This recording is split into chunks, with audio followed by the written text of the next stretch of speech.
Up Front on Shaw TV in partnership with the Saskatoon Star Phoenix. I'm Simon Hyatt. It is incredibly difficult for anyone to make it in the world of elite athletics, but for members of the Indigenous community, the obstacles to achieving high-level success are even greater. On today's show, we'll meet a pair of athletes who have overcome the odds to star under the brightest of lights. But first, I'm happy to welcome my friend Kevin Mitchell to the show. Kevin is, of course, the sports editor at the Saskatoon Star Phoenix. Kevin, thank you for being with us today and for helping setting this all up. Thanks for having me and for having us here today. Absolutely. This is an issue that, like so many of the things that you've written so excellently about over the years, it goes well beyond the world of sports, obviously. Talk just a little bit in general terms, the ways in which you've covered the Indigenous athletic community and why you think it's important to shine a spotlight like this. Well, I think it's very important. And this whole project just kind of started with one simple question, which was, are there barriers to First Nations youth getting involved in sports? And so I started making phone calls and talking to people. Michael was one of the first people I talked to, and I quickly learned that it's not so much at the youth level. There's a lot of First Nations youth playing sports. There's a lot of supports in place, and there's a lot of them out there playing. The problem comes in when it's time to make the break up into elite level sports, and that's when the barriers really start to show themselves. There's a whole wide range of reasons, and one of the people that Michael suggested I should talk to was Craig, and he said he's got a story to tell. And I ended up talking to Craig on a couple of different occasions for very long periods of time, and got this fantastic story about how he faced a lot of the same barriers that so many other First Nations kids faced, and he was able to kind of jump over these barriers one by one, and he was kind of emblematic, I think, of what a lot of kids face. And in his case, he was able to overcome it, play in the Western Hockey League, and play at the university level with the Huskies. Mm-hmm. And he's done so many great things. And we have Michael here, who's played basketball with the Huskies, and he's one of the top 3-on-3 basketball players in the world. And you can see what he's been able to do with his athletic gifts. And there's so many gifted kids out there who don't get a chance to take it to those stages. And I think that's why guys like this are so important, because they can show what can be done. We have the Thompson brothers with the Rush lacrosse team, who I think have influenced a lot of kids. And I think getting those kind of role models out there is so important. And these guys have done such a great job of that. That's a great place to start with, Kevin. Thank you for that. Let's meet these guys a little bit more on the in-depth side. As Kevin alluded to, we have Michael Linklater and Craig Mccallum. Craig, high-level hockey player. Talk a little bit about your origin story, though, if you don't mind, where you grew up and how you first came to love the sport of hockey. Well, I grew up in Kinner Lake First Nation. When I first started, one of my first experiences with hockey was watching my community members play at a tournament, and just seeing the passion and the excitement and the enjoyment that my fellow community members, my family, was getting out of watching them. I wanted to give that to my family. I wanted to give them those smiles and those reasons to feel happy, and so I decided that I wanted to play hockey. For a long time, it took me a lot of convincing for my mom to actually let me play, because I was a smaller kid. She was scared of me getting hurt, so I didn't actually start playing until I was about 9. That first year was pretty bad. I wasn't as skilled as a lot of the other kids, but I loved the game probably more than any of them. One of my earliest memories of that was my parents always used to question me, and as soon as I'd step on the ice, I'd fall down, and at least that's what they thought I did. And what I'd do is I'd lay down and I'd try and get close to the ice so I could smell it, just because I loved hockey. I loved everything about the game, the smell of the ice, being in the rink, the friendships you make in the dressing room, just everything about it. I loved everything about it, and so it started there, and it didn't really take off for me until I got home. My family moved back after that first year to Kinner Lake, and playing with my friends and my family, that's when hockey really started to take off for me. I was fortunate enough to be in a community that supported that at the time, and I was able to be at the rink whenever I wanted. As soon as school was over, I'd go to the rink. I'd skate from 4:30 till 10:30 when the rink closed, and I'd skate with the novice, the Adams, the Pee-wees, the Bantams, the midgets, the adults, and so I got to develop a lot, and that benefited me hugely. But from there, I went on to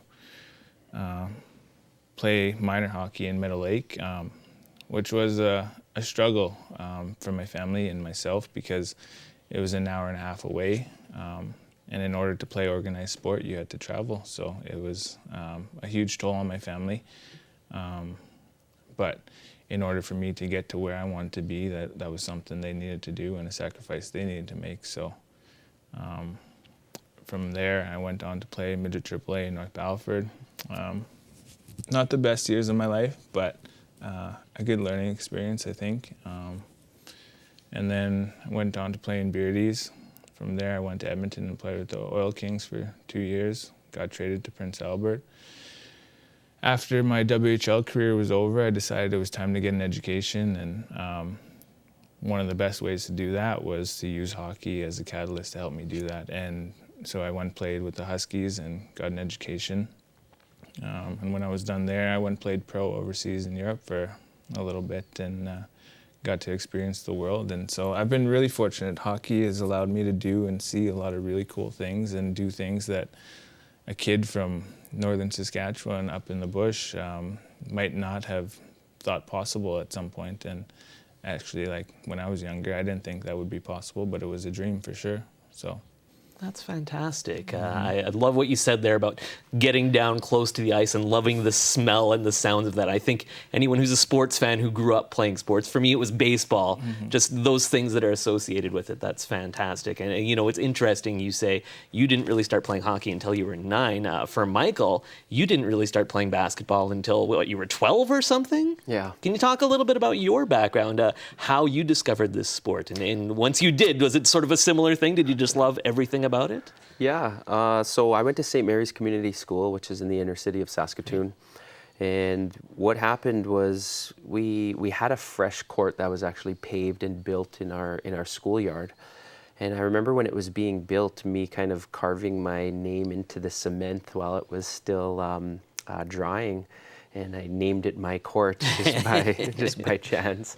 But yeah, it was really similar to the same story as Craig, where I came out one recess and this court was ready to be utilized, and a lot of the older students were playing, and I came out and had never played before, and I was just one of the crowd members and watched this game go on, and it created its own environment and atmosphere that that was something that I realized that I wanted to be a part of.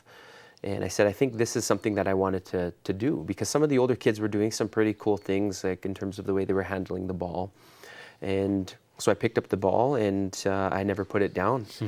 Moving forward and practicing with some of these older guys and wanting to be better, I spent so much time in those outdoor courts, just like how he had access to the rink in his community, an outdoor basketball court at really no cost. So me getting one of those back in the day, for any of our viewers that might remember those old KFC Shaq basketballs with his hand on there, that was something that I had. And if you bought a meal from there, you got this free basketball. So that was something that I was able to utilize. And I remember trying out for my first team and ended up getting cut. So a lot of my friends made the team.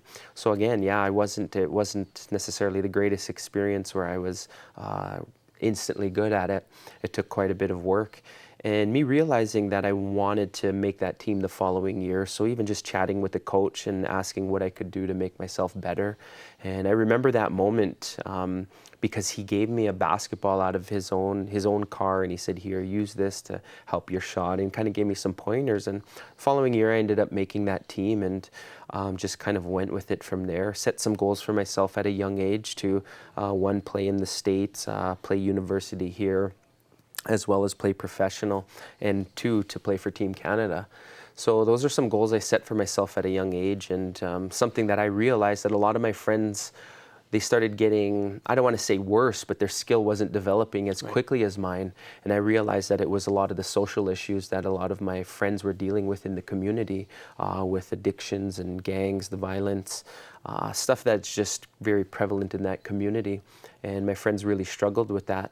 So for me to continue to work on my game and realizing that if I was going to go down this road of drugs and alcohol that a lot of my family had even gone down, I knew that it wasn't going to take me where I wanted. So even at a young age to make a decision as one of my goals to abstain from drugs and alcohol was something I realized at a very young age. So that's served me well. I've not experimented with any type of drug or tasted alcohol, and for those reasons. And as we get into more deeper social issues with our people, Indigenous people, we've struggled with alcohol since the day it's come to this continent. So for me to just wanting to make that decision has really helped me. After that, I went on to high school at Mount Royal, had a successful 4 years there. And then I went down to the States for a year, and then bounced around to a few other places after the U of S, and finished my last year with the U of S. And for some people who don't know, we ended up winning the national championship.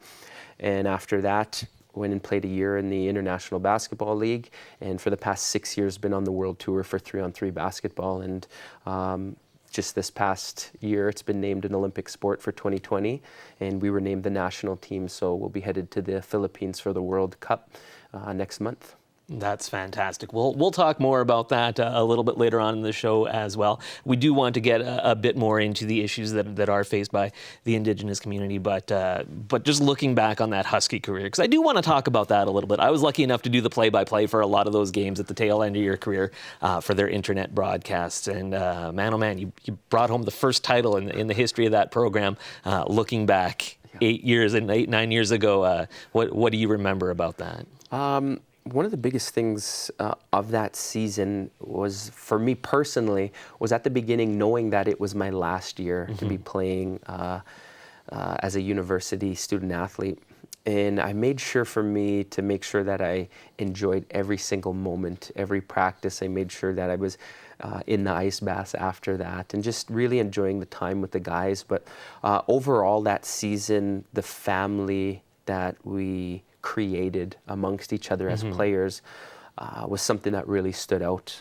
Our practices as we got into playoffs were vicious. Like they were it was a little bit scary, but it was all for our own benefit, and how well of conditioned we were was something that really helped us to propel, and each and every one of us accepting our roles. And after winning the national championship, truly understanding what it takes to win was something that I was able to take from that, because you know how to win a game, but to actually win a championship is something completely different. Outstanding. A lot of ground, obviously, we still want to cover on this episode of Upfront. We're going to take a quick break. We'll be right back.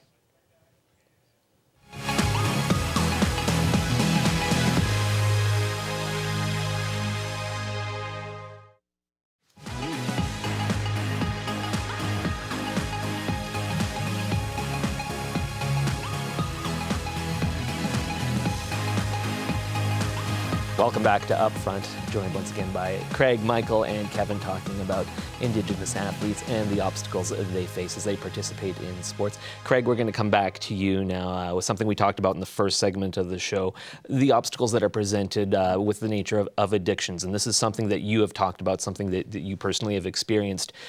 Do you mind just explaining a little bit about why you felt it was important for you to be open and honest about that, and sharing your story and some of the things you went through, particularly in the excellent article that Kevin wrote?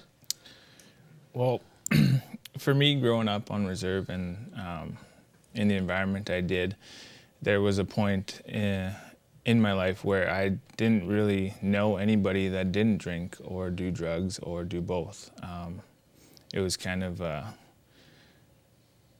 it was a situation where I assumed, and I remember thinking it too, like, maybe when I'm 15, I'll be able to do drugs just like everybody else. Or maybe when I'm 16, I'll be able to drink just like everybody else. Like, that was my mindset. I didn't know that it was a choice. I didn't know that you didn't have to do it, because everyone around me did it. They drank, or they did drugs, or they did both, and that was just normal. That's just the way it was. And me growing up in that environment, like I said, I just assumed that at one point in my life I would do that too. I was 12 years old when I thought that, and sure enough, when I got older, I started experimenting with alcohol and then drugs, and yeah, and then had the night that I did. I went through some of the experiences I went through, and I look back and I don't regret anything I did, because a lot of that led me to this point in my life and helped me get to where I am now. So, but I look back at my life and the way that I grew up, and the reason I go out and share my story as much as I can is because I don't want kids to grow up the way that I did. I don't want them to not know anybody that doesn't drink or do drugs. I want them to know that it's a choice. I want them to know that they don't have to learn the hard way like too many people in our lives have. Like I'm sure it's the same with Michael, but you know, I've lost track of the number of people I've lost in my life due to drugs or alcohol or both. And it's hard on a community and it's hard on a person, and growing up in that environment, I just want kids to have something positive to look at.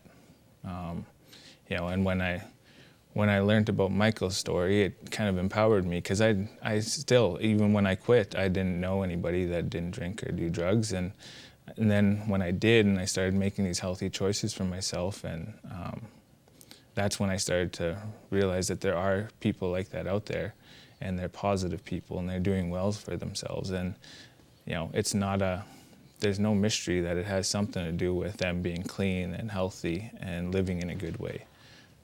So that's why I do it.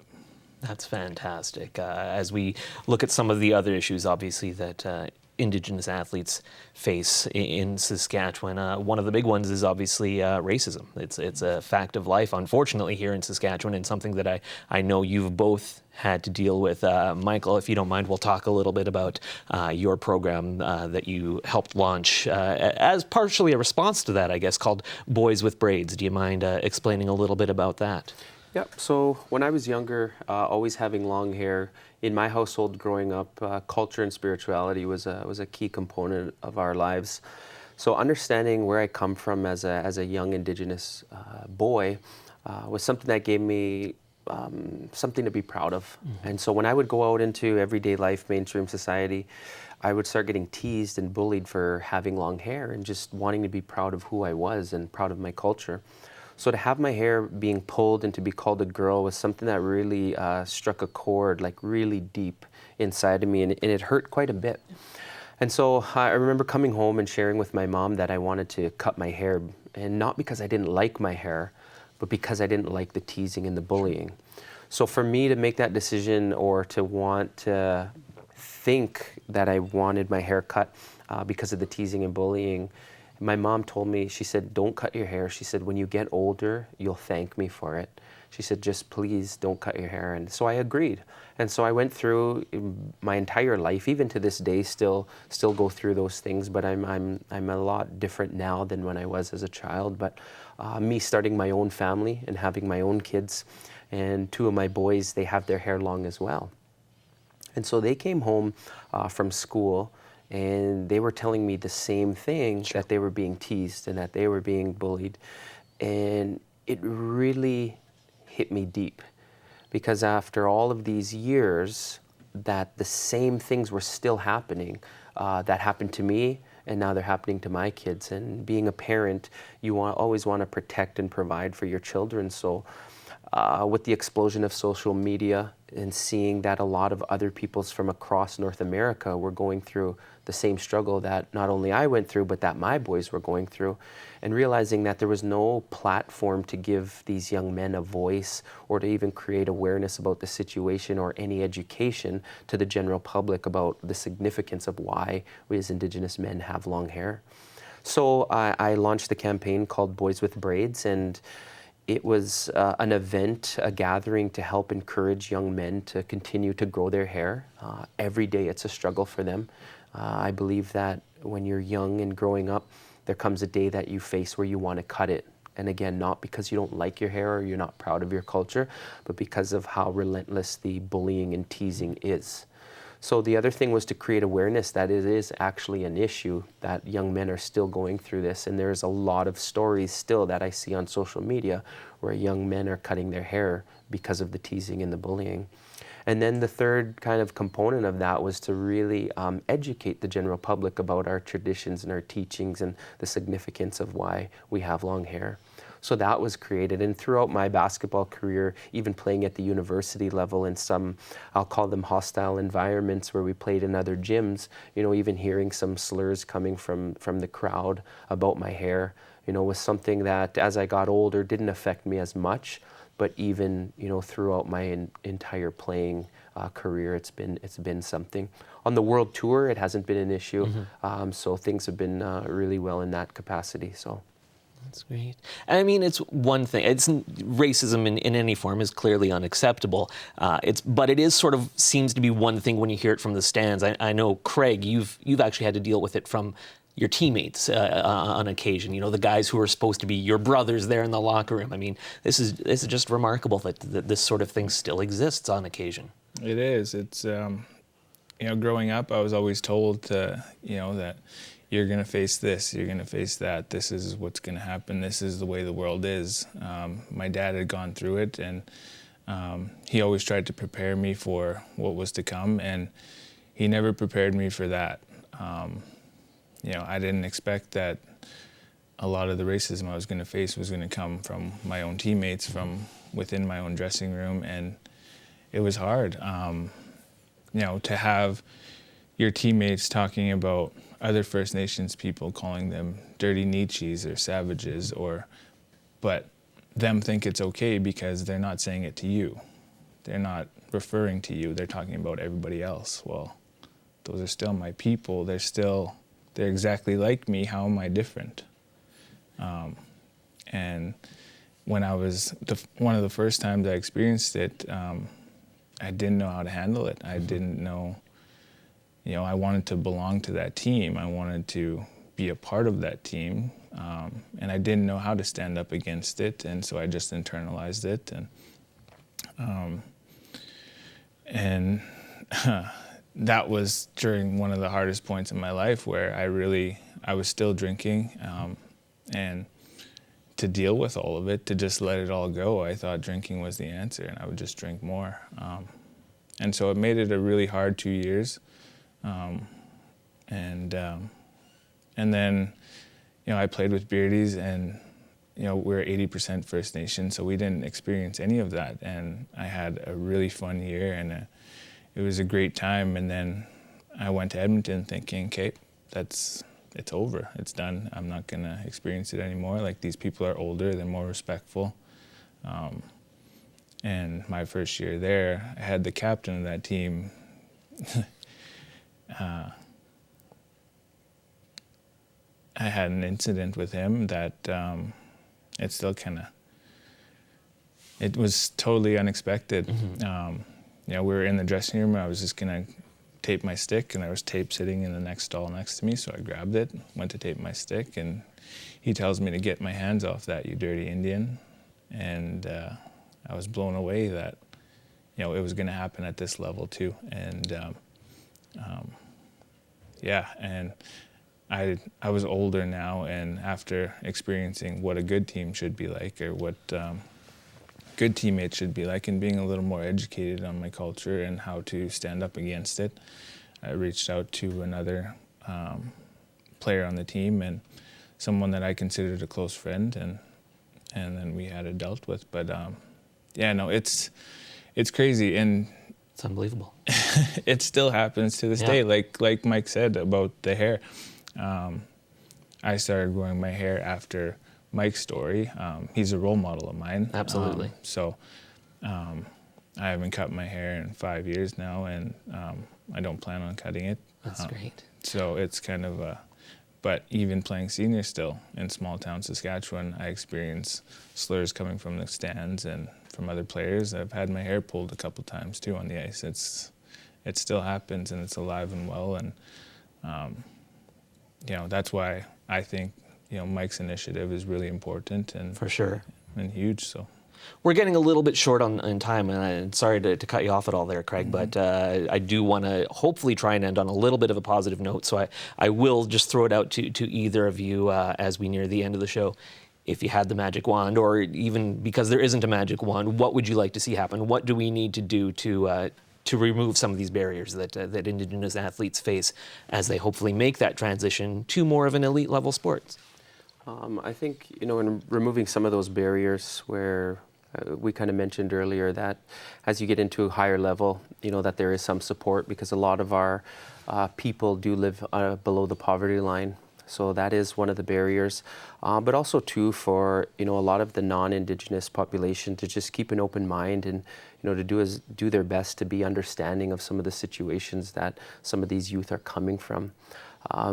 Craig alluded to, being a part of a team that was 80% Indigenous, you feel a lot more welcomed. And if our athletes are being more welcomed to some of these teams where they may be the only person of an Indigenous descent, to feel a little more welcome. So any of those teams or organizations or management, to be able to be a little more welcoming, like an extra mile, that will really help a lot of these families, because even like Craig shared, when he was younger, it was difficult to be away from his family. So For sure. to have that welcoming piece would be huge for us.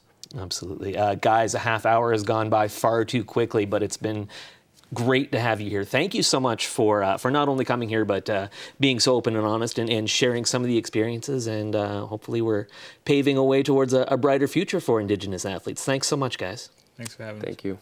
Big thank you once again to Kevin Mitchell, Craig Mccallum, and Michael Linklater. That will do it for this episode of Upfront on Shaw TV in partnership with the Saskatoon Star Phoenix. I'm Simon Hyatt. Thanks for watching.